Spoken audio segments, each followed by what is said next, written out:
gente! Espero que todos estejam bem. Como eu havia prometido a vocês, hoje eu preparei uma aula sobre radioterapia, o tratamento radioterápico no câncer. Eu vou falar um pouquinho mais especificamente sobre as indicações da radioterapia e a programação no câncer de mama, no câncer de colo de útero e no câncer de cabeça e pescoço. Eu achei de extrema importância falar sobre esse tratamento com vocês, da mesma forma que eu falei sobre a quimioterapia, porque nas próximas aulas eu pretendo falar sobre as complicações.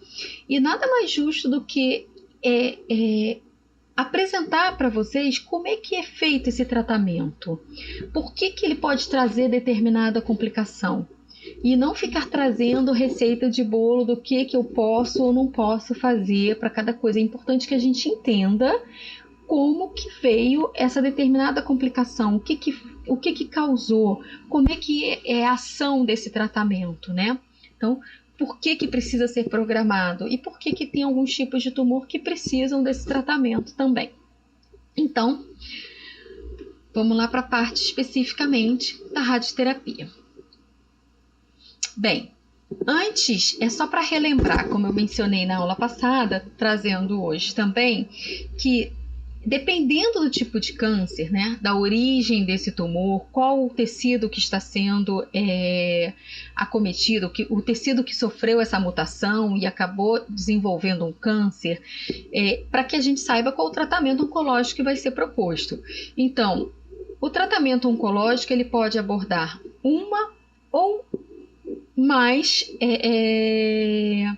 técnicas possíveis para que tenha a chance de cura para esse paciente. Então, existem tipos de tumores que vão depender para a cura da cirurgia ou a combinação da cirurgia com radioterapia, quimioterapia.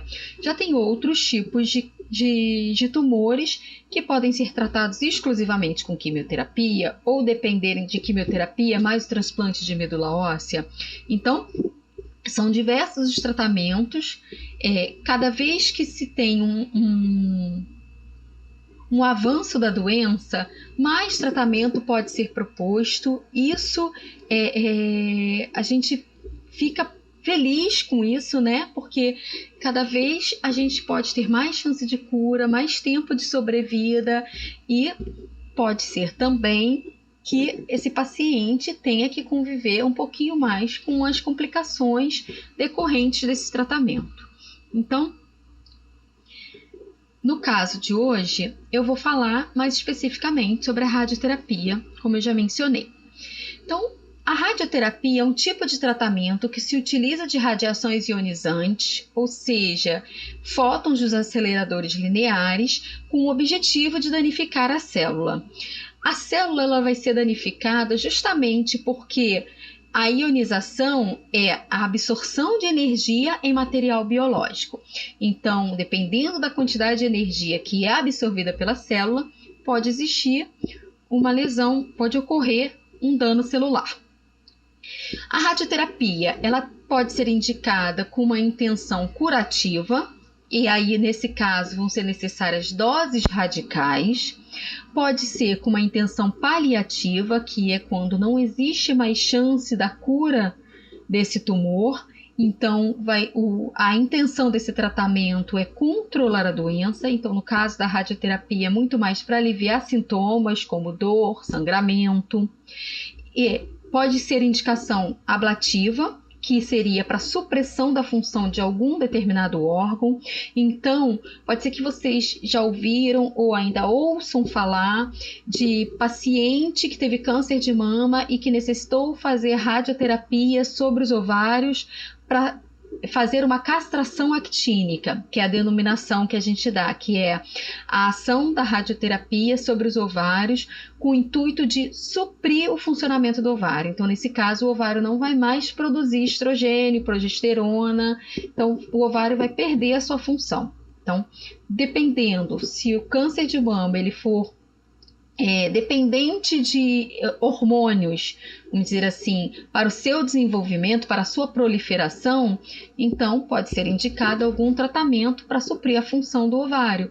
e a radioterapia pode ser um desses tratamentos, tá? Ela pode ser indicada também como profilático, ou seja, complementar. Ela pode ser neoadjuvante, chamada de neoadjuvante, quando é indicada a ser feita antes da cirurgia, ou adjuvante, quando tem a indicação de ser feita depois da cirurgia. O objetivo da radioterapia, nesse caso de profilático, é reduzir o tamanho do tumor, se for antes da cirurgia, minimizar os riscos de recidiva e controlar localmente o câncer, se houver alguma doença microscópica após a cirurgia. Existem 3 tipos de aplicação, né? Existe a teleterapia, que seria a radioterapia externa, como está na imagem superior. Então, existe uma distância entre a radiação, né? O aparelho de radiação e o corpo do paciente, a área que vai ser irradiada. A bracterapia, que é uma radioterapia intracavitária, e a intraoperatória, que é também bem próxima à região do tumor no momento da cirurgia, que já não é mais tão frequente, a intraoperatória não é tão frequente quanto a teleterapia e a bracterapia. Então, vou falar um pouquinho mais sobre elas. A teleterapia seria a fonte de radiação externa ao paciente. Ela pode ser posicionada de 20 centímetros a 1 metro de distância da superfície onde quer ser irradiada. Para o câncer de mama, a teleterapia ela pode ser indicada na mama residual. Na verdade, ela não pode ser indicada, ela vai ser sempre indicada na mama residual. Então, ou seja, toda paciente que fizer cirurgia conservadora da mama, que retirar somente um segmento da mama, é claro, vai retirar o tumor com margem de segurança, mas conseguiu esteticamente conservar essa mama, ela tem que ser tratada com radioterapia na adjuvância. Isso é protocolo de cura, tá? Então, toda cirurgia conservadora tem que ter, toda paciente que passa por cirurgia conservadora tem que passar por radioterapia. E aí é o momento em que o paciente precisa discutir com o seu cirurgião qual a possibilidade dela. Eu falo discutir com o cirurgião porque, uma vez que ele faz a cirurgia conservadora, essa paciente depois vai ter que passar pela radioterapia, claro, uma programação do radioterapeuta.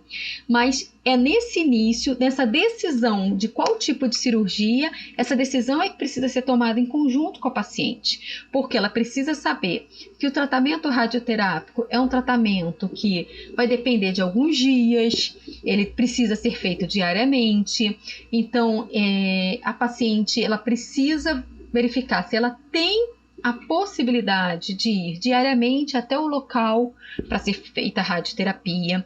Vai depender da condição da pele dessa paciente, vai depender se ela tem ou não alguma doença autoimune que gere lesão na pele, como, por exemplo, uma paciente que tenha lúpus. É uma contraindicação fazer radioterapia no paciente que tenha lúpus. Então, muitas vezes, por mais que tenha a possibilidade de se fazer uma cirurgia conservadora, o cirurgião vai optar por fazer uma mastectomia para que a paciente não tenha necessidade de passar pela radioterapia, tá? No caso das mastectomias, são indicadas muito mais para cirurgia que teve pouca margem de segurança, ou no caso do tumor que tiver ficado aderido à pele, aderido à parede torácica, e também podem ser indicadas, além da radioterapia sobre a mama residual ou sobre o plastrão, pode ser indicada também a radioterapia sobre as cadeias de drenagem, que seria a cadeia supraclavicular, né, e a cadeia axilar. Então, é onde tem a primeira drenagem da mama, né? A primeira drenagem vai para a região axilar, mas também pode acometer os linfonodos da cadeia supraclavicular. Então, se no momento da cirurgia o cirurgião verificou, né, ou no laudo histopatológico, foi verificado que os linfonodos axilares estavam comprometidos com tumor, pode ter a indicação também de, além de receber a radiação sobre a mama ou sobre o plastrão, que é a região que é denominada, né, essa região onde foi retirada a mama. Então, pode ser que esse paciente tenha indicação de fazer, além da radioterapia nesses locais, fazer também na supraclavicular e na axilar.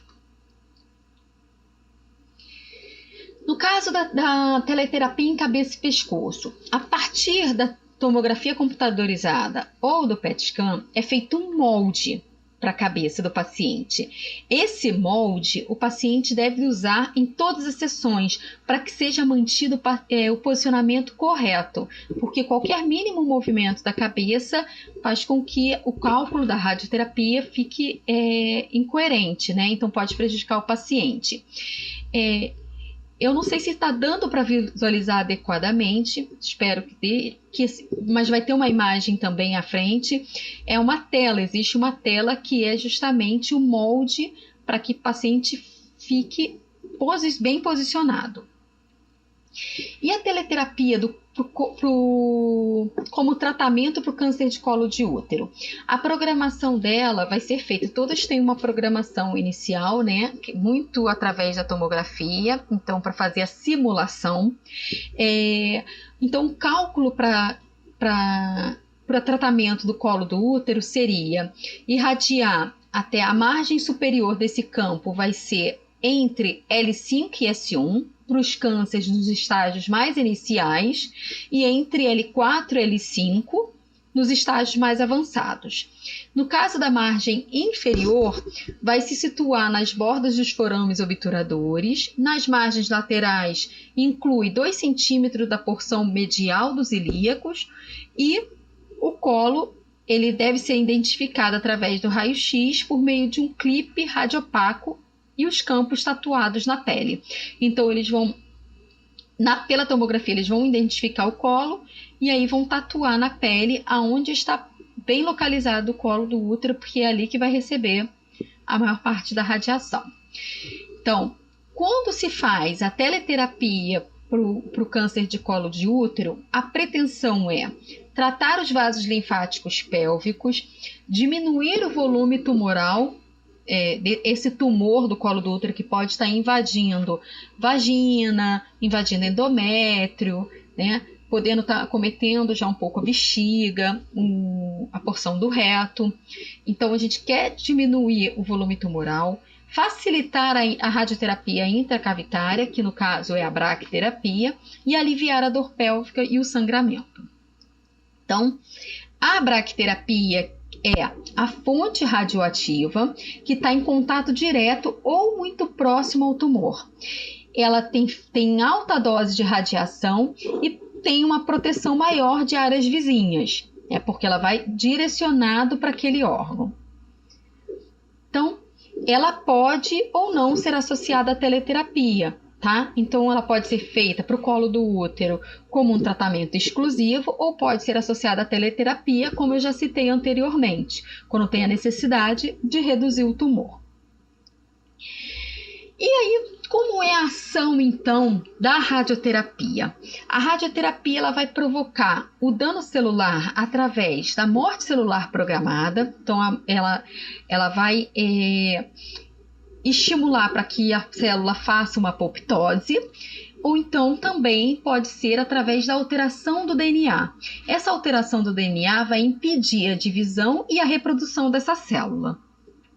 Então, ela tem 2 mecanismos para que faça esse dano celular, né? Pela morte programada da apoptose ou pelo impedimento dessa replicação celular.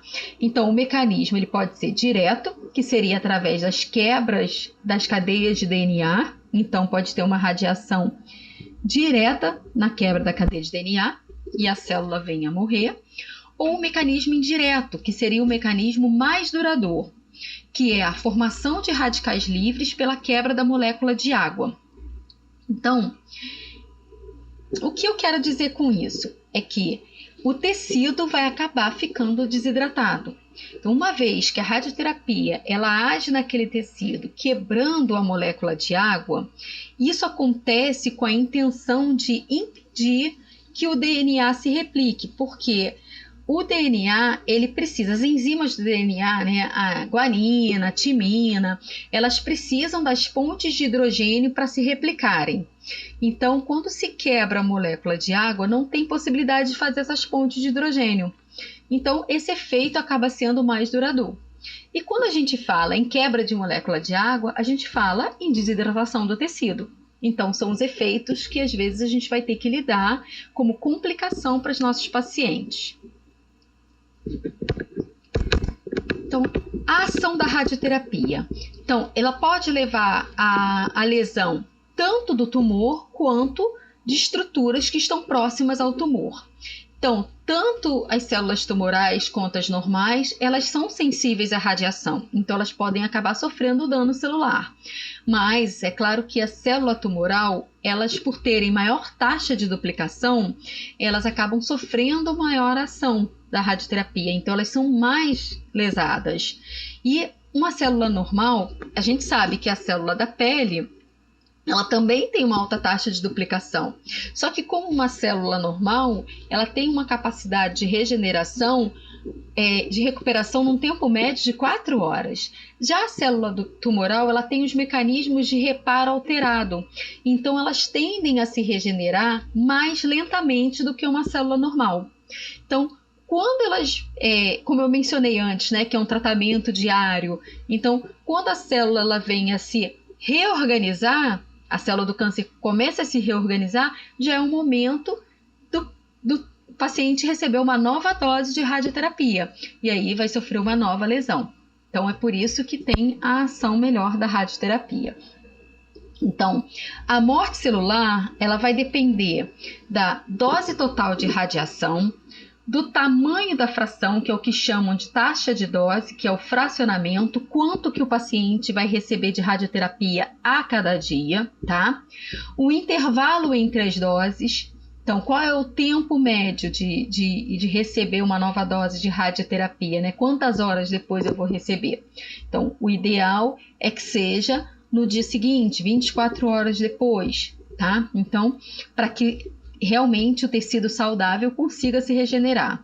O tempo total de tratamento e, claro, fase do ciclo celular em que a célula se encontra, a hipóxia que é causada no tecido e a hipertermia. Então, quando eu mencionei para vocês ali, ó, o tamanho da fração, né, e taxa de dose, é bem que eu quero dizer nesse esquema. Tá? Então, aqui seria uma baixa taxa de dose, ou seja, vamos pensar, imaginar que essa figura desse homenzinho desenhado aqui seria o nosso organismo. Então, numa baixa taxa de dose, o nosso organismo saudável, como ele consegue reagir a essa radiação, tá? E agora, numa alta taxa de dose, a parte saudável do nosso organismo começa a não conseguir reagir. Então, ela também sofre muito mais lesão, tá? Então, por conta disso, é que quando a gente tem, quando se tem, né, a indicação de um tratamento adjuvante ou neoadjuvante, é importante que se faça o fracionamento. Então, eles calculam um fracionamento para esse tratamento. Então, o objetivo é permitir a recuperação dos tecidos normais entre os tratamentos e diminuir a morbidade aguda da radiação. Então, aí diminuir esse excesso de complicações dessa fase aguda de radioterapia. Tá? Então, um outro esquema, como é feita o fracionamento, né? O que seria? Se a gente recebe de uma vez só a dose, olha como a gente tem o risco de sofrer, né, queimaduras. Agora, quando a gente recebe as doses fracionadas, o corpo, também a parte saudável dos tecidos saudáveis, elas vão sentindo, essa parte vai sentindo aos poucos. Então, é por isso que se faz um planejamento. Então, para fazer esse planejamento da radioterapia, é importante que se faça uma simulação. A simulação, ela vai definir o volume a ser tratado e a dose de radioterapia que vai ser aplicada. Ela vai identificar as estruturas que precisam ser preservadas e apontar a estratégia de tratamento, ou seja, qual o número de quantos campos são necessários para irradiar, vai ser utilizado bloqueador ou não. Então, aqui um exemplo nessa imagem é do cálculo para câncer de mama. Então, a maior parte da radiação está nesse campo vermelho, que é o que precisa ser irradiado realmente, porque tem uma mama residual ali, fez uma cirurgia conservadora. E a pretensão é que receba cada vez menos radiação na parte pulmonar. Então, dá para perceber que o verde está recebendo um pouco de radiação. Essa é a parte muscular, que é o que vai sentir um pouco o efeito, mas o pulmão, ele consegue ser preservado. E aí, muitas vezes, vai se utilizar bloqueadores, por exemplo, em tireoide, para que consiga proteger a glândula tireoide e outras glândulas, dependendo de cada região, tá? Para a mama, a dose fracionada seriam 25 ou 30 frações de radioterapia que no final se somem 50 grays de radiação, tá? Ela pode ser também, atualmente já existem tratamentos de radiação hipofracionada, que seria de 15 a 17 frações, no total final seriam 40 grays. É claro que para a indicação de uma hipofracionada vão ser para os tumores mais iniciais, tá? Então, que tem uma margem de segurança maior, que não tenha tanta chance de recidiva desse tumor. E no caso de cirurgia conservadora da mama, muitas vezes vai se indicar o reforço, que a gente chama de boost, no leito tumoral, que vai ser uma dose total de 5 a 10 grays. Então, faz-se uma radioterapia, a mama toda, e pode-se fazer uma dose de reforço no local especificamente onde foi retirado o tumor, tá? E a indicação é que a radioterapia ela se inicia até 60 dias após a cirurgia, e muitos estudos falam que não tem tanto benefício da radioterapia se por um acaso a paciente tiver, no caso de cadeia de drenagem, tá? No máximo até 3 linfonodos positivos ou em pacientes idosas. No caso do colo de útero, a indicação é para teleterapia 25 ou 28 frações, entre 45 e 50,4 grays no total. Pode ser feito um boost também, uma dose maior, né? Direcionada para os linfonodos paraórticos ou paramétricos, muitas vezes pode ser necessário. E no caso da bracterapia, a bracterapia, como eu já mencionei, é um tratamento com alta taxa de dose. Quando ela é feito com alta taxa de dose, ela é feito em 4 frações. Então, essas 4 frações vão somar de 12 a 24 grays. Então, são 4 sessões de bracterapia, que é a irradiação direta no colo do útero. E no caso de ser feita baixa taxa de dose, seria a implantação de sementes radioativas. Então, implanta-se ali na região do colo do útero sementes radioativas. Isso é feito também muito para câncer de próstata. Então, as sementes radioativas são como os comprimidos radioativos que são colocados nessa região e eles vão liberando essa radiação aos poucos. Então, vai tendo a ação gradativamente. E, no máximo, então, somando a radiação da teleterapia com da bracterapia, pode-se chegar até 80 grays de radiação nessa região. Da cabeça e pescoço são feitas de 30 a 35 frações, que podem chegar a 60 ou 70 grays de radiação, isso incluindo tumor primário, com margem de segurança, e muitas vezes os linfonodos cervicais bilateralmente, se nesse tipo de tumor tiver um risco maior de metástase, tá? De metastatização. E aí, o efeito colateral da radioterapia vai depender da dose, do volume que foi irradiado, de qual tecido que foi irradiado. Esse tecido, ele é mais tolerante à radiação? Ele é mais sensível? Então, ele vai sofrer mais ou menos, né? Da interação com outros agentes antineoplásicos. Então, o paciente fez quimioterapia, muitas vezes, quando faz a radioterapia, acaba tendo uma complicação maior, a pele acaba ficando mais sensível, e aí pode dar uma das complicações, que é a radiodermite ou radiodermatite. Depende do comprometimento vascular desse tecido, dos tecidos circunvizinhos, da condição clínica do paciente. E, claro, a intoxicação por liberação e absorção de estaminas no foco irradiado. Isso tudo vai trazer a toxicidade aguda ou uma toxicidade tardia, que aí vamos conversar nas próximas aulas. Obrigada a todos. Gostaria mais uma vez de agradecer a vocês. Espero que gostem. Na próxima aula, eu vou começar a falar sobre as complicações desses tratamentos, tanto da quimioterapia quanto da radioterapia. Pode ser que uma aula específica vai ter um tratamento direcionado para uma complicação exclusiva da quimioterapia, tá? Como a neuropatia periférica, tá? E no caso da radioterapia, pode ser que tenha uma aula exclusiva sobre complicação da radioterapia, como a radiodermite. Em outros casos, pode ser uma aula mais ampla, falando sobre uma complicação que é decorrente dos dois tratamentos, que pode ser decorrente da quimio e da radioterapia, como a fadiga oncológica, a trombose venosa, tá? Então, até a próxima. Vejo vocês em breve.